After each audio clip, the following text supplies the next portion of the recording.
Tonight, I wanted to reveal the answer to one of the biggest secrets, I think, around. And that's the secret to the answer of how do you be content? The secret of contentment. Now, this isn't a secret so much because it's not something you should know or it's not something that can be found out. It's more of a secret because it's not really intuitive. It's not really intuitive because it has to be revealed. But why are we talking about this tonight on the last challenge? I mean, it's a Christmas season. We got all these festivities going on. Why this topic?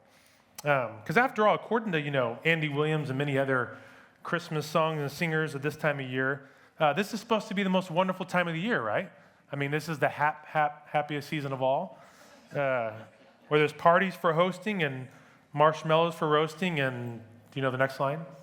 Caroling out in the snow. That's right, except for in California.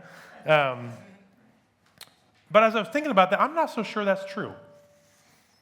I don't know about you, but for all the fun and festivities of this time of year, I also see a lot of depression. I see a lot of comparison that goes on, a lot of loneliness, a lot of unmet expectations. And overall, it just seems there's a discontentment that just seems to be kind of running rampant in our culture. And by the way, am I humming to you? Do I need to move or use a different mic, Victor? Go this way a little bit? All right. And see, even at this time of year, mics don't work. So see, I'm telling you, no. All right, is that a little better? Are all the mics off here? Or is that worse? No, it sounds worse. Should I just turn off and speak really loudly? All right, I'll keep going. Probably just adding more distraction. Some of our, when you think about it, some of our lowest lows happen around the holiday season. There's a time when a lot of people are grieving the loss of loved ones, gifts you wish you had gotten that you didn't, frustrations with how little you accomplished as you look back on the semester or maybe as you look back on the whole year of 2024. Family gatherings that you get together with and you're expecting them to be really cheerful and fun, and they end up becoming really heated and angry, and everyone's walking around eggshells and feels like you can almost cut the tension with a knife because people are just at odds with one another. And for many, the holiday season really is more of a reminder of what they don't have than really what they have. Now, I was looking at some different statistics about this. Here's one of them right here. According to a 2023 American Psychological Association survey, 89% of adults feel stressed during the holidays, and 41% report a higher stress level than other times of the year. And then a survey, this next one, a survey conducted by the National Alliance on Mental Illness in 2023 found that 64% of individuals living with a mental illness reported that their conditions worsened around the holidays. And then this last survey, according to a recent survey by Value Penguin, 55% of Americans report experiencing the loneliness during the holidays, which many citing reasons like not being around loved ones, seasonal depression, and grief as contributing factors to their feeling of isolation. So, is this in fact the most wonderful time of the year? I think it could be argued this is the most stressful and the most emotionally roller coaster time of the year. So it got me thinking, as I was thinking about what we were going to talk about in our last week of challenge this semester, that the secret to contentment might be a good way to wrap up this semester. Whether you call yourself a follower of Jesus or not, I bet all of you, including myself, want to know how to live a life of contentment. It's hardwired into all of us because we all know that if we can live a life of contentment, that will lead to a happier life. And not only that, but it will lead to a less unnecessarily painful life and sinful life. I mean, there's going to be pain in life no matter what, but we bring on more pain on ourselves with our own choices sometimes. Just think about some of these commandments from the Old Testament that God gave. Now, these are just a few of them, but these commandments, I mean, whether you're a Christian or not, a lot of people think these are good rules to follow, right? These are good things to live by. But just think for a second, how few of these would you actually be tempted to break if you were content? You shall not murder. If you're content in your relationships, that's not really going to be a big deal. You shall not steal. If you're content with what you own, how tempted are you going to be to steal what else people have? You shall not covet your neighbor's possessions or their spouse. If you're content with what you got, no big deal. You shall not commit adultery. Again, if you're content with your stage in life and who you're married to or not married to, that's not a big deal either. All these actions are birthed out of a lack of contentment. And so if you were content, you wouldn't be tempted to do any of these. Just think about how amazing it is, like how much better lives we'd have just as a result of being content. But how do we become content people? What is the secret to contentment? That's a hard question to answer, again, because it's not intuitive. It's something that has to be revealed. Well, thankfully, God knew that we would struggle with figuring out this answer to this question, which is why he revealed the secret to contentment to one of his original first century followers named Paul. Paul, for those of you guys who know, Paul started off actually as a Jesus hater and a persecutor of Jesus' followers until he met Jesus in person. And then once he met him in person, he was never the same. After that, he actually transitioned. He went from being a persecutor of Jesus' followers to being a proponent of Jesus. He went all around the known Mediterranean world sharing the good news of Jesus with people who had never heard about him all over the place. And, while he did that, there was a lot of people that he reached through his teaching and preaching, that people that ended up becoming followers of Jesus as a result of what he shared. But at the same time, too, there were a lot of people that were really angry with what he shared because what he shared disrupted their current way of thinking and their current way of living. And on more than one occasion, Paul was actually thrown in prison for following Jesus. And during one of his longer periods in prison in Rome, around AD 62, he decided to write several letters because he was in jail and didn't really have much else to do. He decided to write several letters to various churches and individuals that he had raised up over the course of his life on his missionary journeys around the greater Mediterranean. And here's a picture of what Paul's prison in Rome probably looked like. And that, by the way, that's the nice part of his prison. It gets worse from there. So if you're thinking like, oh, prison couldn't have been that bad. Oh, no, it was bad. It was really bad. And so he's writing these letters to these different churches. And one of those letters that he wrote was what we call Philippians, because it was written to a group of Jesus followers in the city of Philippi, which was a Roman colony in the leading district of Macedonia. So this wasn't like some small backwoods town. This was a major city, kind of like a prominent city like Los Angeles. Now the Philippians, they had learned of Paul's imprisonment in Rome. And so because they cared for him, they sent one of their own, a man named Epaphroditus. They sent him all the way from Philippi to Rome to really bring some gifts to Paul while he was in prison and to meet some needs in his life, which just showed that these guys really loved and cared for Paul because, that was a long journey. In fact, Epaphroditus actually almost died over the course of his journey trying to go help Paul. And while Paul was incredibly grateful for the gifts and the help from Epaphroditus and the Philippians, he wanted the Philippians to know in his letter that their help to him was just icing on the cake. It was not essential for his contentment because his contentment was grounded in something altogether different on whether they helped him or not. But what was that? What was it grounded in? According to the Stoic philosophers of Paul's day, contentment was described, this is interesting when I was reading about this, contentment was described as sort of an inner spirit of freedom and discipline, and it gave a person the ability to conquer circumstances rather than be conquered by them.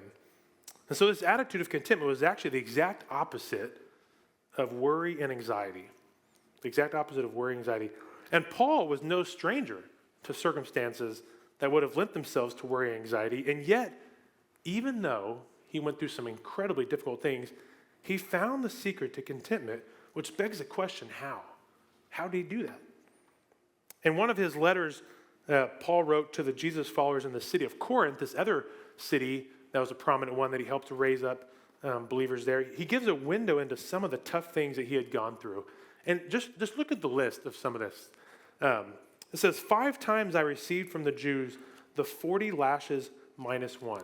Now, the reason it was 40 lashes minus 1, or 39, for those of you that are quick on your math, is because they had realized that, if you beat someone with these cat of nine tails about 40 times or more, they would probably die. And so they wanted to whip them just enough to where they're close to death, but they didn't actually die. Some of you are kind of thinking, I would have just taken the extra beating and just called it. But no, that's not what they did. And so not just once, but 4 different times, or 5 different times he experiences. 3 times I was beaten with rods. Once I was pelted with stones. 3 times I was shipwrecked. I spent a night and a day in the open sea. I've been constantly on the move. I've been in danger from rivers, in dangers from bandits, in dangers from my fellow Jews, in dangers from Gentiles. And the slide wasn't big enough. We go to the next slide. There's more, he has to say here. In danger in the city, in danger in the country, in danger at sea, in danger from false believers. I have labored and toiled and have often gone without sleep. I have known hunger and thirst and have often gone without food. I have been cold and naked. Not just I didn't have clean clothes to wear. Like literally I have no clothes to wear. See, when girls say I have no clothes, they mean I have nothing new. What Paul meant is I literally have no clothes to wear. Besides everything else, I face daily pressure of my concern for all the churches. So how could a man that had gone through all of that say that he was content regardless of his life circumstances? Especially when his current life circumstance that he's writing this letter in is in a Roman prison. A stinky Roman prison. I don't know about you, but I would love to know the answer to that question, because if someone who had lived as hard of a life as the Apostle Paul did, if someone had lived a life that hard still found the answer to the secret of contentment, there's maybe hope that we could too. So let's read what he says to the Philippians in Philippians 4.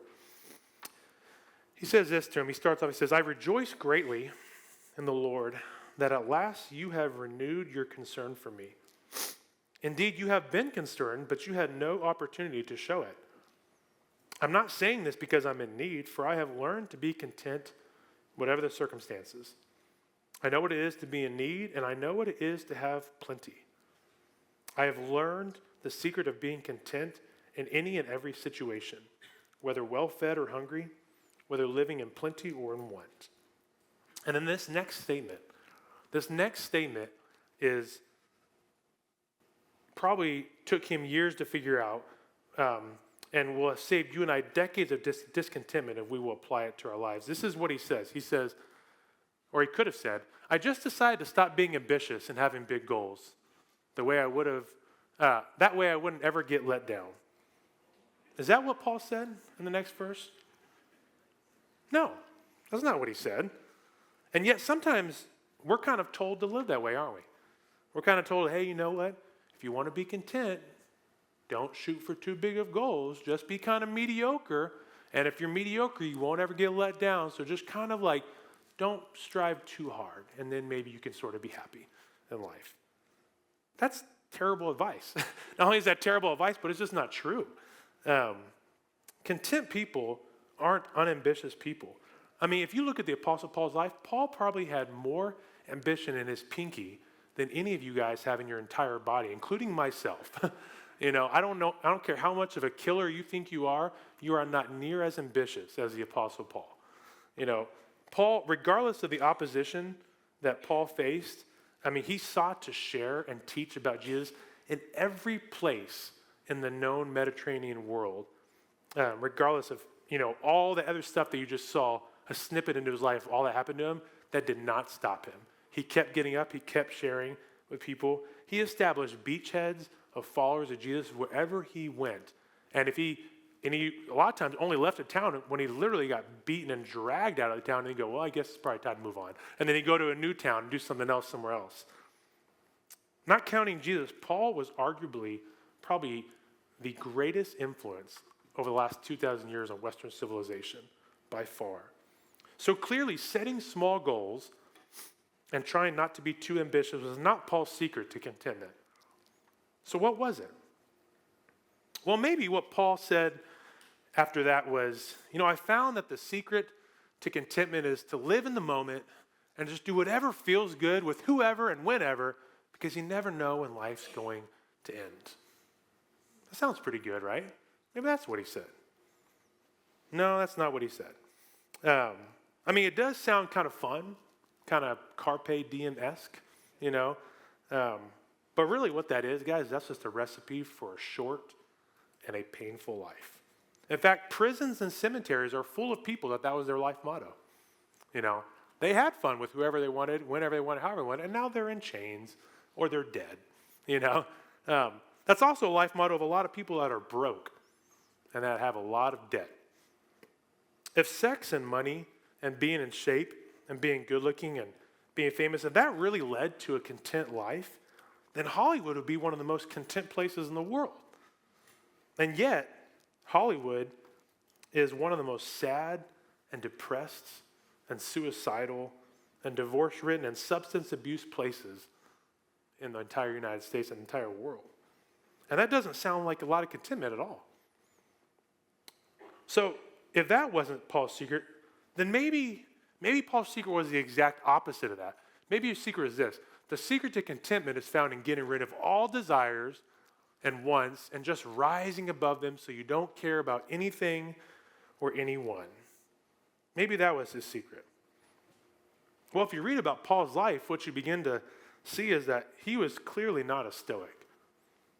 He had a lot of passion, he had a lot of emotions, he had a lot of desires, but they were channeled. They were channeled by his love for Jesus. But the sad thing is, a lot of people do try to live this way. Some of you guys may have even been tempted to live this way, where you think, you know what, we just need to get rid of all this nonsense about contentment and about emotions and about happiness. We just need to kind of grow up and get rid of all that. And we may not have contentment, but at least we'll have some semblance of a lack of angst. And we just kind of need to move on. But my friends, that is not the problem. God made us with desires. He made us with emotions and wants. And in their original form, they were a good thing.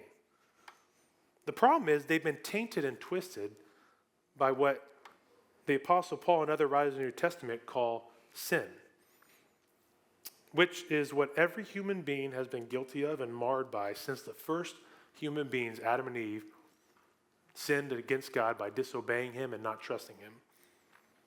We were made by God to have emotions, and we were made by God to have wants and desires.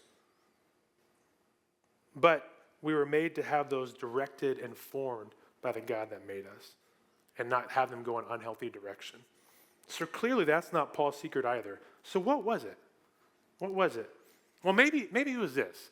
Maybe his secret was, I realized the secret to contentment was just not to compare myself to others. That actually sounds pretty good, huh?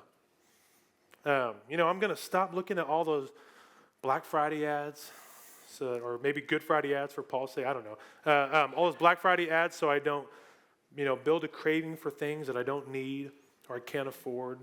I'm going to stop following the Apostle John and Barnabas's, social media accounts because they have so many followers. I don't want to be jealous. I'm going to stop listening and talking to, the Apostle Peter because he's married and I have to travel with all these stinky single guys, and stuff. So I'm just going to cut him out of my life. I'm just going to ignore all that and focus on me and Jesus. That's what I'm going to do. You think that's what his secret was? No, probably not. And yet, isn't that the approach that we see a lot of people take and sometimes we take ourselves in different areas of life? And I know, some of that's not bad advice. The reality is there really is no win in comparison. And actually the Apostle Paul in several of his other letters, he wrote about the dangers of living a life of comparison. He said that's not a good way to go about it. And yet, what we find is, while it is true, it can be easier to be more content if we don't fall into the comparison trap that we so commonly can find ourselves falling into, especially this time of year.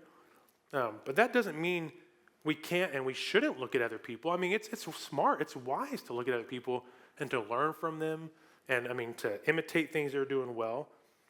When it gets unhealthy is when we move from having others as an example, having others as mentors, having others as kind of iron sharpening iron, to really trying to figure out how do we stack up against other people to make ourselves feel good, to make ourselves look worthwhile. That's when it begins to get a little twisted and moving in a wrong direction. And that's not helpful because that's just not the goal. For those of us that decide to follow Jesus, the goal is to really become like Jesus, which is a much higher and a much better goal than just seeing how you stack up to the person to your right or to your left. But even choosing not to compare, as good as advice as that is, that's still not what Paul says in Philippians 4, that's the secret to contentment. It's close, and it helps, but it definitely does not get quite to the root of the issue.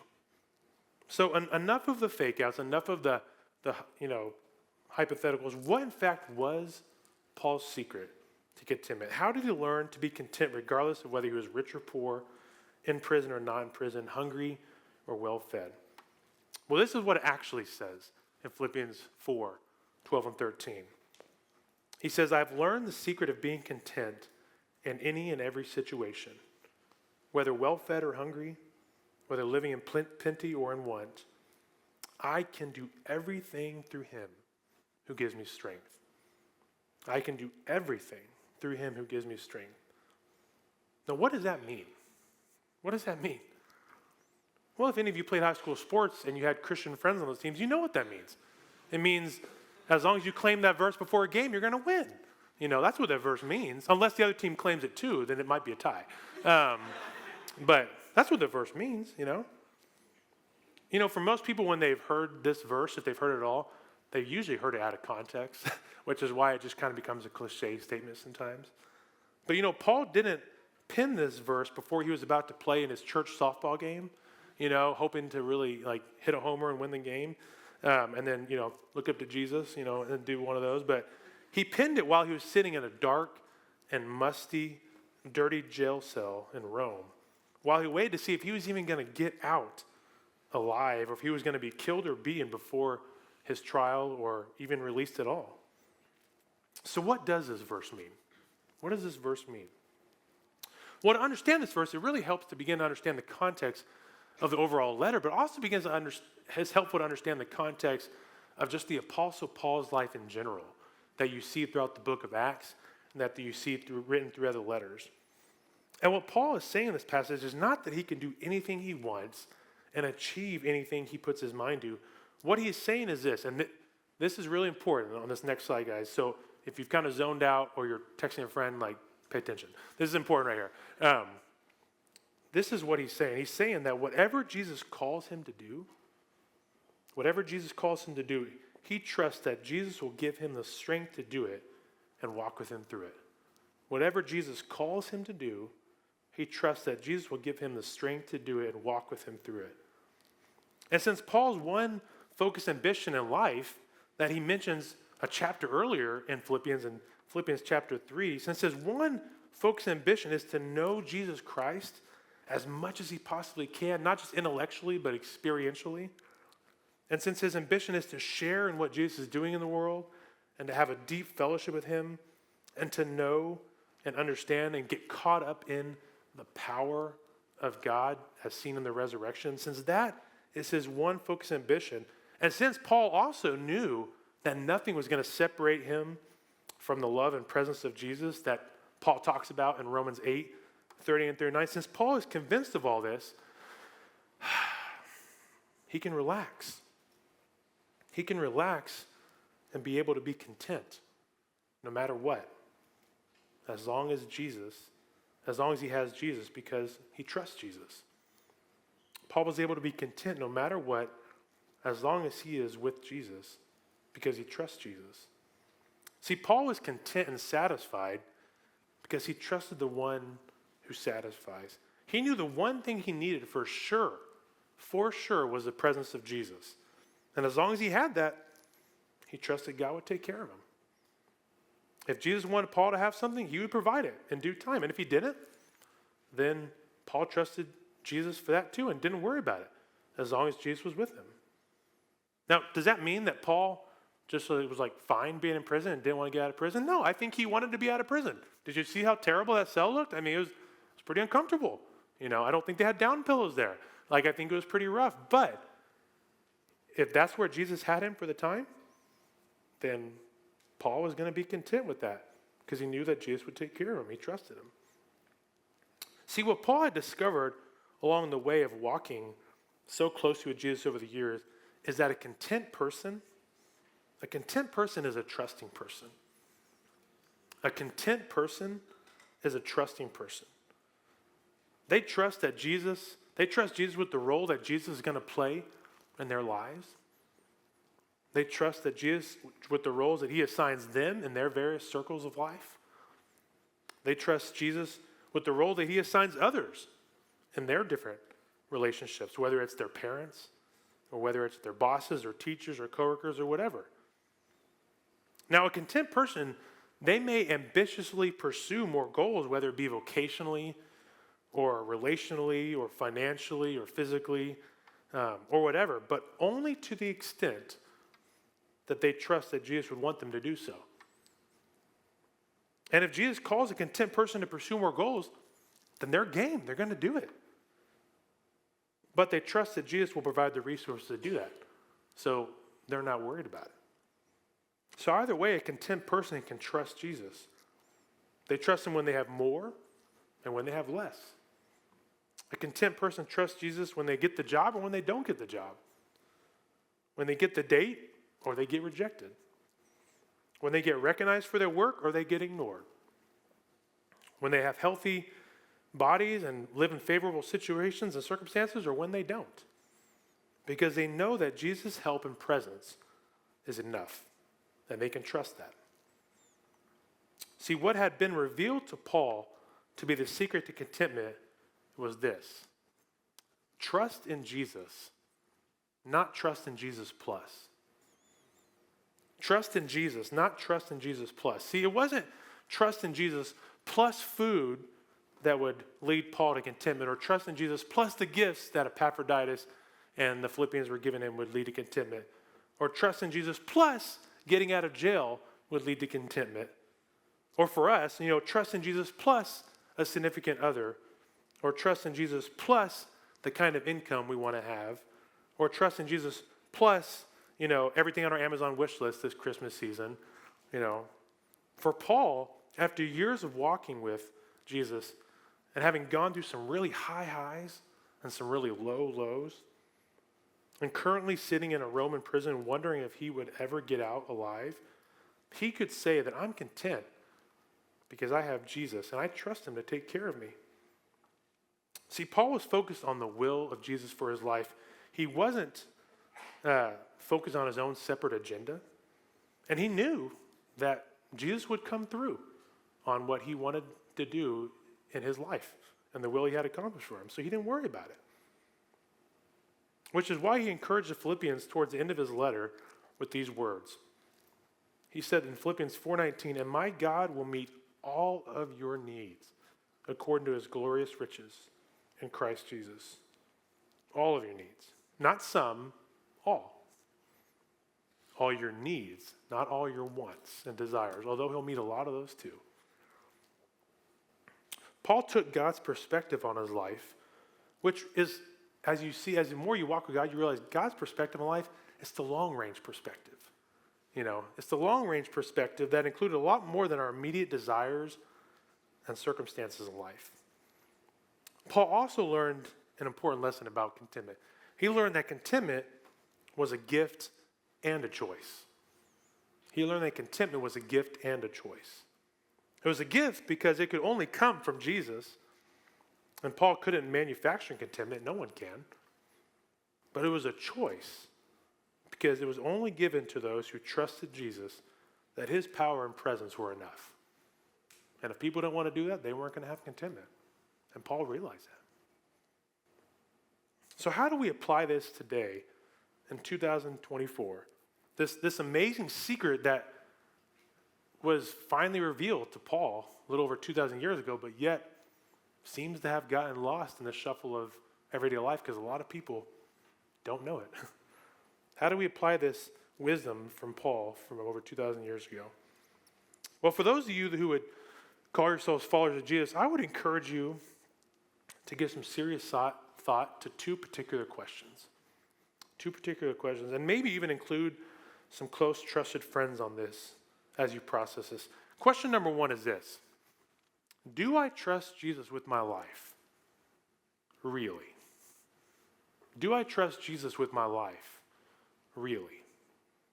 Not just do I trust Jesus that he forgave me my sins, although that is a big one, but do I trust Jesus with all areas of my life? Do I trust him with my relationship status, with my health, with my reputation, with my bank account, with my job status, my future, whatever? Do I trust Jesus with my life? Really? And be brutally honest with yourself. And be brutally honest with your friends. But, don't just beat around the bush on this one. And then the second question I would encourage you to seriously think about and answer is, what is in my plus? What is in my plus? See, if the secret to a life of contentment is trust in Jesus, not trust in Jesus plus, then you have to ask yourself, what's in your plus? What thing or person or preferred future or preferred circumstance do you have in your plus as part of your equation of what's going to make you content? See, that's an important question to answer, because according to the Apostle Paul, if you really want to find contentment, you're going to have to choose to lay down all of the pluses in your life at the feet of Jesus and let him decide what he wants to do with that. And until you lay down all the pluses in your life at the feet of Jesus and let him decide that, you will always, always be out of arm's reach of contentment. It'll be beyond your grasp. But if you can lay down the pluses in your life at the feet of Jesus, contentment's a live option for you if you trust Jesus. And for those of you here that are not followers of Jesus and are still trying to figure out if Christianity's for you and what you think about all this, my invitation for you would be to come and see. Come and see. Come and see that Jesus is trustworthy and that he's enough. And I promise you, as you do, you're not going to be disappointed in that. And I would encourage you, begin, find someone in here who's a friend of yours or someone that doesn't look too scary. And if you don't have any friends in here, and someone who's a follower of Jesus, and ask them, hey, would you begin to read with me, one of the four good news accounts of the life of Jesus, Matthew, Mark, Luke, or John, and begin to learn about the life of Jesus and who he is and what it's like to follow him. And while you do that, ask Jesus to really speak to you and show you that he is good and that he's trustworthy and worth following. Christians or non-Christians, I think every one of us long to have a life of contentment. The problem is we fall prey, all of us do, Christians and not, to trying to find contentment in all the wrong places, especially during this time of year, with all the fun foods and movies and celebrations and things you can go to. All that's fun. We're throwing several of those this week. They're fun. Don't get me wrong, but those will not lead to a life of contentment. They won't. But imagine how much better your finals week would be and how much better your Christmas break would be if you decided that you were going to take the Apostle Paul's secret to contentment and apply that to your life. Where we lived a life of trust in Jesus, not a life of trust in Jesus plus all these other things. Imagine how much more peace and lack of worry and anxiety and stress you would have because you would be content. Imagine when you go home, the ripple effect that would have on your parents and your siblings when they see you living a life of contentment, and when they ask you, what gives, you say, I'm just trusting in Jesus. Imagine the ripple effect. Imagine the ripple effect that would have in our campus, in our city, when, Los Angeles, there are 10,000 ways that people are trying to chase after contentment. All of them lead to a dead end, and they're searching. They're searching big time. So as you're studying for finals and at the challenge Christmas party or flying on an airplane home or being bugged by your siblings when you get home or your parents to do different things around the house, as you're doing that, remember the words of the Apostle Paul that he wrote from his prison cell back in Rome, when he said, "I have learned the secret of being content in any and every situation, whether well-fed or hungry, whether living in plenty or in want. I can do everything through him who gives me strength." And remember that the secret to contentment is a life of trusting in Jesus, not trusting in Jesus plus. If you have the plus, you don't get the first part. It's all or nothing. So I'd encourage you, put into practice the secret of contentment that Paul took many years to find out, and by God's grace wrote down for us to be able to look back on years and years later, so that we don't have to chase after all the same silly stuff that the rest of the world does. Let me pray for us, and we'll invite the band back up.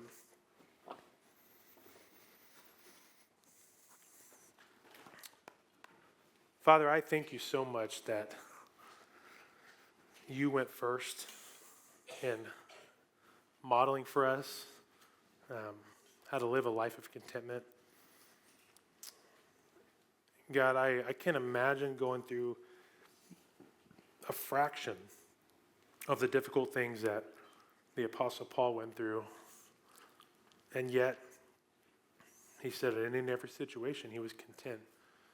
Because it was not the difficulty of the circumstances or the pleasurableness of them that led to his contentment. It was his trust in you. And God, that is sometimes a really hard thing to wrap my mind around. I'm sure it is for other people too. But I know, and I think as people here can attest to as well, the more I have chosen to trust you and walk with you in different areas and taken your angle of approach and handle things your way, even when it felt unnatural, God, that really did lead to contentment. And so more and more I pray that everyone here would really begin to lean more into a life of trust in you, and therefore lean into a life of real contentment. And God, I pray that you would reveal all the things that are in our plus category for what they are. Not necessarily bad things, but definitely not you. And that we lay that at your feet. And if you want to give some of those back to us and you want to bring those into our lives in due time, that you would. But God, that we would not lie to ourselves and think that we need those things to be content, because we really don't. So God, I pray that you really bless each of the people here. Help them to really study hard during their finals and really enjoy the next couple of weeks. Not because things are going their way, but because they have your presence and they're walking with you and they trust you. Praise in Jesus' name. Amen.